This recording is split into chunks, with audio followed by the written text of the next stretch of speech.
Selamat sore saudara-saudara. Saya akan memberikan semacam buah pikiran ya terkait dengan Ester pasal 5 ayat 1 sampai 8 yang menjadi bahan atau materi PA di minggu depan ini.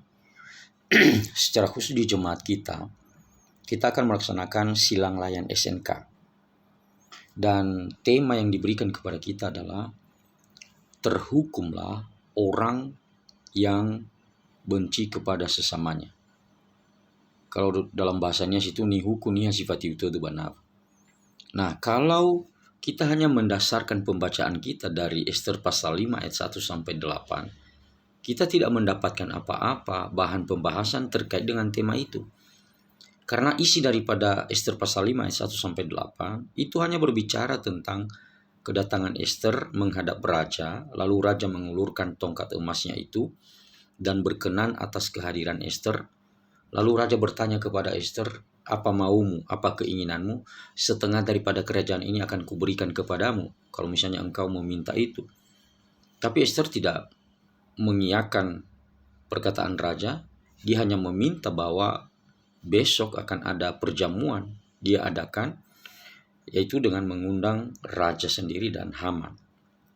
Bahkan itu berulang 2 kali, di mana raja mempertanyakan apa keinginannya, dan Ester tetap konsisten pada jawabannya. Nah, oleh sebab itu, saya sarankan kita melakukan pembacaan secara utuh daripada kitab Ester itu. Dari pasal 1 sampai dengan pasal 10. Nah, secara ringkasnya begini, saudara.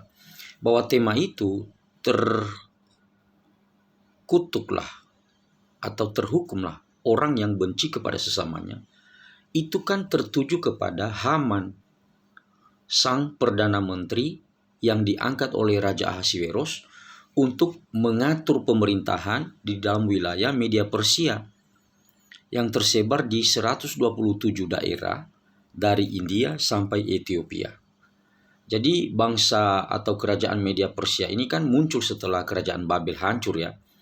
Dia digantikan oleh kerajaan Media Persia ini, yang boleh kita katakan adalah negara adikuasa pada waktu itu, menguasai hampir seluruh dunia pada waktu itu ya. Pada waktu itu maksudnya. Ya, dari India sampai Ethiopia itu kan mewakili Asia sampai Afrika. Makanya dikatakan 127 daerah, itu wilayah yang cukup luas. Maka Ahasiwerus mempercayakan Haman ini untuk mengatur semuanya itu. Nah, masalahnya adalah Haman adalah orang yang terlalu pede, terlalu menganggap dirinya super. Akhirnya apa? Dia menginginkan apa yang di luar daripada batas kewajaran tentang dirinya. Ya, karena kita tahu nanti setelah dia diangkat menjadi Perdana Menteri itu, dia kalau boleh saya katakan disembah ya oleh orang-orang yang ada di dalam istana. Setiap bertemu dengan dia, orang harus berlutut, orang harus sujud dan memberikan penghormatan yang saya kira itu hanya ditujukan kepada Allah. Ya, sikap seperti itu hanya ditujukan kepada Allah. Jadi Haman ini sudah memiliki atau sudah menganggap dirinya punya otoritas yang hampir sama dengan itu. Dan kita harus lihat bahwa seperti di dalam firman Tuhan, itipa zifaya walau walangi. Jadi Haman inilah nanti yang menjadi objek daripada tema itu. Karena dia benci kepada Mordekai dan seluruh orang Yahudi, maka akhirnya nanti di pasal 7 kita tahu bahwa dia dihukum di sana oleh Raja Ahasiweros. Jadi setelah dia menganggap diri hebat, lalu orang ketika ketemu dengan dia harus tunduk dan takluk dan memberikan penghormatan, Mordekai nggak mau. Karena bagi Mordekai yang pantas untuk yang pantas untuk menerima hal-hal seperti itu hanyalah Tuhan Allah. Dan siapa itu? Tuhan Allah Israel, pencipta alam semesta. Ya, Allah Tritunggal. Yang dalam pemahaman kita tahu itu adalah Allah Tritunggal. Sang Bapa, Putra, dan Roh Kudus. Allah yang kekal itu. Nah, apa yang terjadi? Haman tidak terima sikap Mordekai. Maka timbullah dalam hatinya niat untuk menghabisi Mordekai. Dan dia tidak mau hanya Mordekai yang akan dihabisi itu. Dia berencana untuk melakukan genosida penghapusan akan seluruh orang Yahudi yang ada di wilayah pemerintahan daripada Media Persia. Maka dia mengangkat semacam berita hoax bahwa dia kasih tahu kepada raja, ada dari antara orang yang ada di wilayah kerajaan kita ini yang tidak mau tunduk pada peraturan-peraturan kerajaan. Lalu raja juga begitu percaya kepadanya sampai memberikan cincin meterai bahwa kamu Haman silakan berbuat apa yang kamu pandang baik atas nama raja. Maka dia diberikan cincin itu. Jadi dia semakin jumawa, semakin merasa diri bahwa saya ini begitu dihargai oleh raja, saya ini begitu diberi kepercayaan oleh raja. Maka dia merencanakan pembunuhan terhadap Mordekai dan seluruh orang Yahudi yang ada di wilayah kerajaan Media Persia itu. Nah, saudara, yang terjadi bahwa dia merencanakan itu, lalu dia membuat semacam tiang sula untuk menggantung Mordekai. Nah, Mordekai tidak tinggal diam. Karena surat sudah disebarkan kepada seluruh wilayah yang 127 wilayah itu untuk penghapusan atau pembunuhan massal terhadap orang-orang Yahudi, Mordekai nggak bisa tenang. Nah, Esther yang ada di dalam istana itu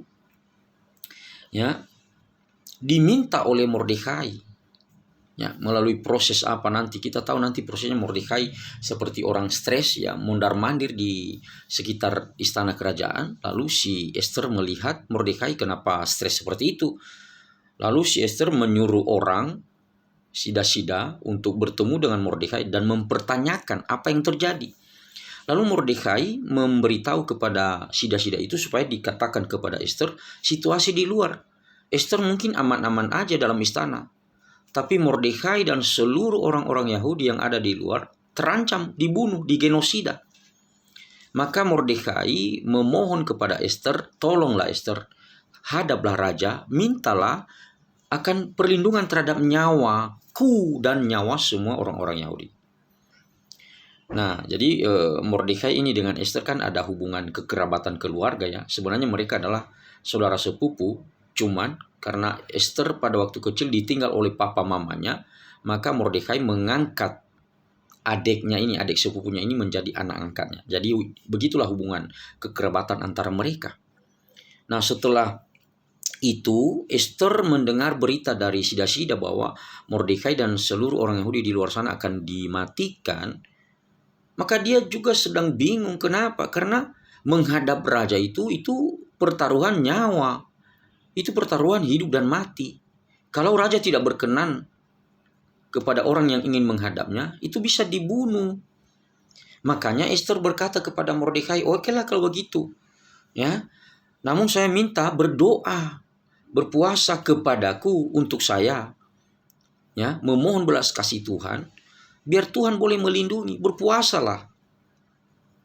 Karena saya mau menghadap raja dan itu pertaruhan hidup dan mati. Maka orang-orang Yahudi berpuasa selama 3 hari 3 malam. Berdoa biar Esther punya keberanian dan juga biar Esther dilindungi. Dan luar biasanya itu spektakulernya ketika Esther menghadap raja.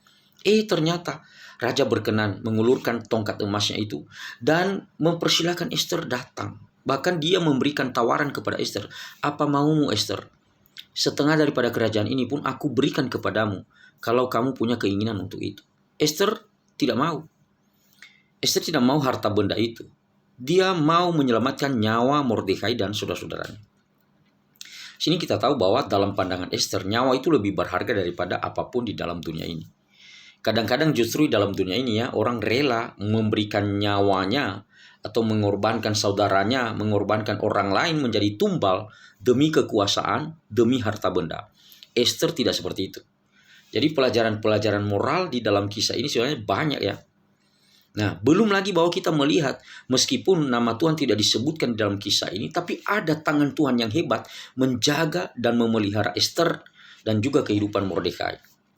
Nah, setelah itu Esther ketika ditanya oleh Raja Ahasverus, apa maumu, apa keinginanmu? Esther hanya memberikan jawaban, aku mau besok kita akan mengikuti perjamuan. Raja dan Haman, tolong panggil Haman untuk ikut dalam pesta itu. Lalu esoknya itu mereka berpesta. Nah, istilahnya Esther menjamu Raja Ahasverus berserta dengan Haman perdana menterinya, tapi Esther nggak bisa mengungkapkan isi hatinya, ya, karena mungkin masih grogi, sungkan, dan mungkin masih melihat-lihat situasi. Tidak segampang itu menyampaikan keinginannya kepada raja untuk menghantam Haman ini. Haman yang telah merencanakan pembunuhan terhadap orang-orang Yahudi yang ada di wilayah kerajaan Media Persia. Dia minta lagi, esok datang lagi raja dan Haman. Nah, di sela-sela itu raja suatu ketika dia tidak bisa tidur, tidak bisa tenang. Lalu dia mengundang orang-orang di istana itu untuk mencoba membacakan kepadanya, melihat sejarah yang pernah terjadi dalam lingkungan kerajaan ini. Apa yang pernah terjadi, apa sejarah yang ada dalam kerajaan ini. Maka didapatilah dalam catatan-catatan sejarah itu bahwa Mordekai pernah menyelamatkan Raja Ahasverus dari rencana pembunuhan dan kudeta yang dilakukan oleh orang-orang yang ada di dalam istana. Namanya itu disebutkan di dalam kitab ini, ya, di dalam Esther ini ada orang bernama Bigtan dan Teres, ya, pernah merencanakan akan pembunuhan terhadap Ahasverus, dan hal itu digagalkan oleh Mordekai. Maka timbullah rasa syukur dalam hati Ahasverus untuk memberikan penghormatan kepada Mordekai. Lalu dia bertanya kepada orang-orang di situ, apa yang kita berikan, yang boleh saya berikan kepada Mordekai? Orang-orang itu bilang, biasa aja lah, nggak usah terlalu heboh kali dengan Mordekai. Siapalah Mordekai itu? Nah, Raja Ahasverus nggak tenang, lalu dia meminta kepada Haman pendapat. Dia panggil Haman, Haman, ini saya ada raja yang ingin menyampaikan penghormatan kepada orang yang ingin dihargainya. Apa yang diberikan kepadanya? Nah, Haman merasa bahwa itu adalah dirinya, karena selama ini dia tahu bahwa raja itu begitu menghormati dia, memberikan dia otoritas dan kuasa yang luar biasa, tak terbatas. Berarti saya itu yang akan dihargai oleh dia. Apalagi buktinya bahwa raja hanya meminta saya, ya, kata Haman, yang mendampinginya untuk menikmati jamuan yang disediakan oleh Ratu Esther. Itu luar biasa. Nah, jadi dia lupa diri. Dia merasa bahwa itu untuknya, penghormatan itu adalah untuknya. Lalu dia berkata kepada Raja Ahasverus, ya bolehlah raja sediakan bagi dia baju yang besar atau jubah yang besar yang biasa dipakai oleh raja, kuda yang hebat yang biasa dipakai oleh raja, mungkin juga mahkota. Ya, kita berikan kepada orang itu. Kenapa dia berani berkata begitu? Karena dia pikir itu adalah dirinya. Lalu langsung si Ahasverus berkata kepada Haman, oke, Haman, kalau seperti itu, tolong siapkan semua apa yang kamu katakan itu tanpa kecuali. Artinya semua apa yang telah kamu katakan itu, tolong sediakan semuanya itu dan diberikan kepada Mordekai. Waduh, Haman gak terima itu. Kesal kali. Tapi apa boleh buat, karena itu perintah raja, tidak boleh tidak, harus dikerjakan. Maka dia lakukanlah itu kepada Mordekai. Lalu dia pulang dengan kesal hati. Dia bercerita kepada teman-temannya. Dia bercerita kepada istrinya. Waduh, istrinya bilang dan teman-temannya bilang, kamu udah dipermalukan oleh Mordekai. Kamu nggak ada apa-apanya. Kamu akan dihajar ini model begini. Kalau Mordekai dihormati seperti itu oleh raja, kamu sebentar lagi akan dihajar habis-habisan. Nah, maka besoknya kembali lagi mereka ikut dalam perjamuan yang diadakan oleh Esther. Dan di saat itulah Esther memberikan pernyataan kepada raja. Ketika raja kembali bertanya kepada Esther, apa yang kamu ingini? Dan Esther menjawab, yang saya ingini adalah orang Israel harus dibebaskan. Orang-orang Yahudi, ya, Mordekai dan saudara-saudara saya harus dilepaskan dari cengkeraman orang jahat ini. Haman ini. Haman ini telah merencanakan pembunuhan terhadap Mordekai dan saudara-saudara saya.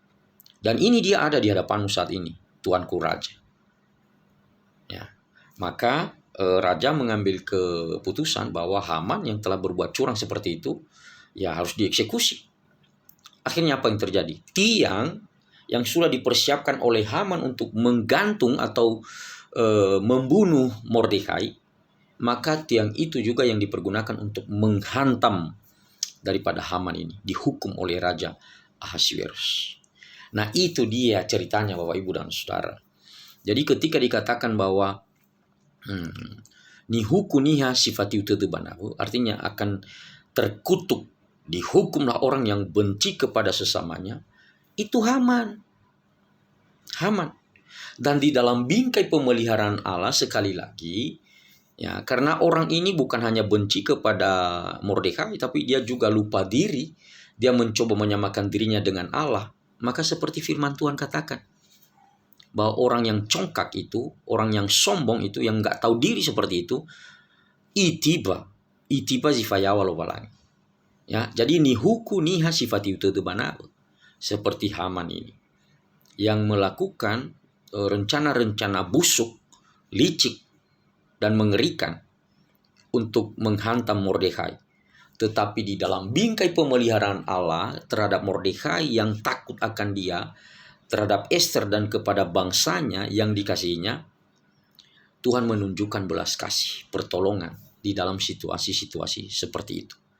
Dan orang yang berbuat jahat dihajar oleh Tuhan sendiri, dihukum oleh Tuhan sendiri. Tuhan Yesus memberkati.